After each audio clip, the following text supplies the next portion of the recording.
Bonjour, on est toujours dans la comparaison de deux fractions. Dans mon cas ici, le premier exemple, 12 sur 7, qui est une fraction positive à comparer à la fraction négative, moins 2 sur 5.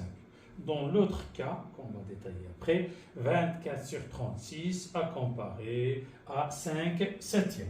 Donc si je travaille le premier exemple ici, je constate que 12 sur 7 est une fraction positive et moins 2 sur 5 est une fraction négative. Donc on avait appris en première année, on avait bien détaillé les nombres entiers relatifs, qu'un nombre positif est toujours, je répète, est toujours plus grand qu'un nombre négatif.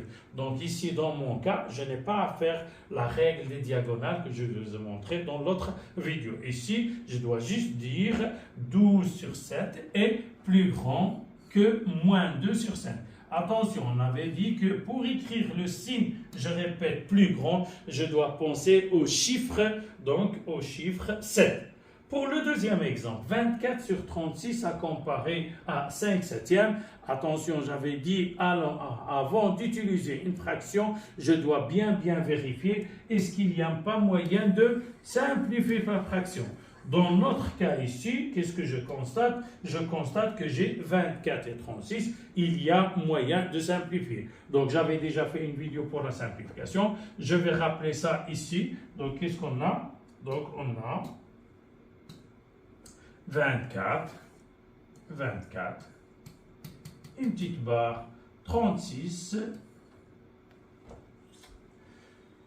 Allez, on va recommencer sur le morceau parce qu'il y a des défauts dedans. Allez, donc ici, je reprends.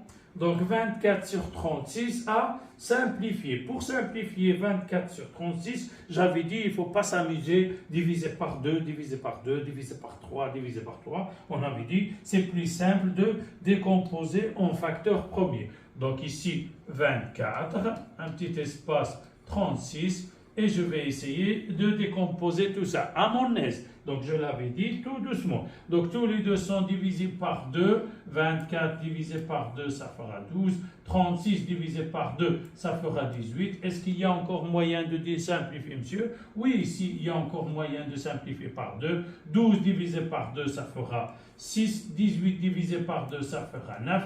Monsieur, est-ce qu'il y a encore moyen de simplifier? Oui, monsieur, 6 et 9 sont tous les deux divisés par 3. 6 divisé par 3, ça fera 2. 9 divisé par 3, ça fera 3. Donc ici, j'arrive à la fin. 2 et 3, ils ont comme diviseur commun 1. Et on avait dit quand on arrive à 1, ça veut dire qu'on a bien simplifié notre fraction. Et le résultat, 2 sur 3, 5 sur 7.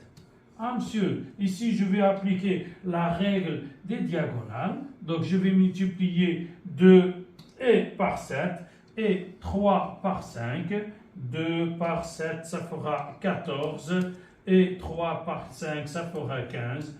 Et je vais conclure ici en faisant attention. Donc, deux nombres ici que je viens d'obtenir, ça veut dire 14 est plus petit que 15. Et j'avais dit pour écrire le signe plus petit, je dois penser au chiffre 4.